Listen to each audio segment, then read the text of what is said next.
Es ist dem Feind gelungen, die Front in breiter Formation zu durchbrechen. Im Süden hat der Gegner Zossen genommen und stößt auf Stahnsdorf vor. Der Feind operiert jetzt am nördlichen Stadtrand zwischen Frohnau und Pankow. Und im Osten ist der Feind bis zur Linie Lichtenberg-Marsdorf-Karlshorst gelangt. Mit dem Angriff Steiners wird das alles in Ordnung kommen. Mein Führer, Steiner konnte nicht genügend Kräfte für einen Angriff massieren. Der Angriff Steiner ist nicht erfolgt.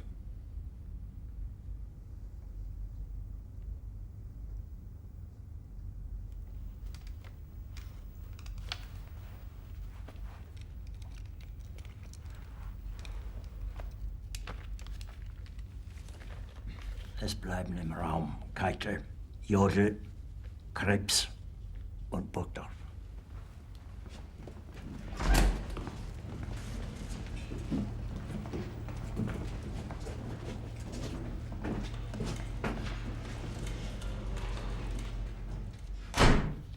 Das war ein Befehl! Der Angriff Steiners war ein Befehl! Wer sind Sie, dass Sie es wagen, sich meinen Befehl zu widersetzen? So weit ist es also gekommen. Das Militär hat mich belogen! Jeder hat mich belogen, sogar die SS!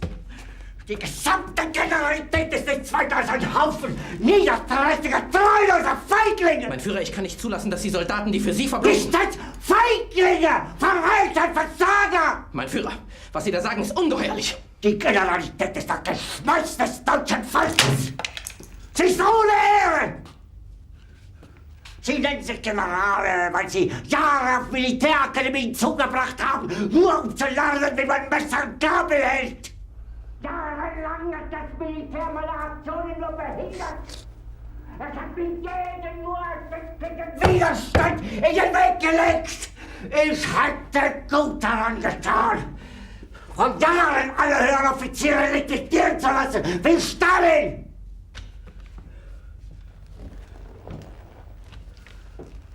Ich war nie auf einer Akademie. Und doch habe ich allein auf mich gestellt, ganz Europa erobert. Verräter! Von allem Anfang an bin ich so verraten und betrogen worden. Es wurde ein ungeheurer Verrat geübt am deutschen Volke. Aber alle diese Verräter werden bezahlen. Mit ihrem eigenen Blut werden sie bezahlen. Sie werden es saufen in ihrem eigenen Blut. Bitte gerne. Jetzt beruhig dich doch.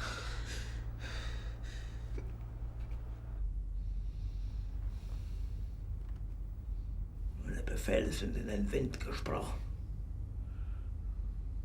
Es ist unmöglich, unter diesen Umständen zu führen. Es ist aus.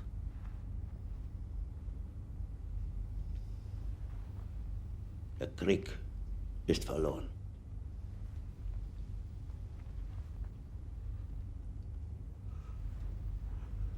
Aber wenn Sie, meine Herren, glauben, dass ich deswegen Berlin verlasse, irren Sie sich gewaltig. Eher jage ich mir eine Kugel durch den Kopf.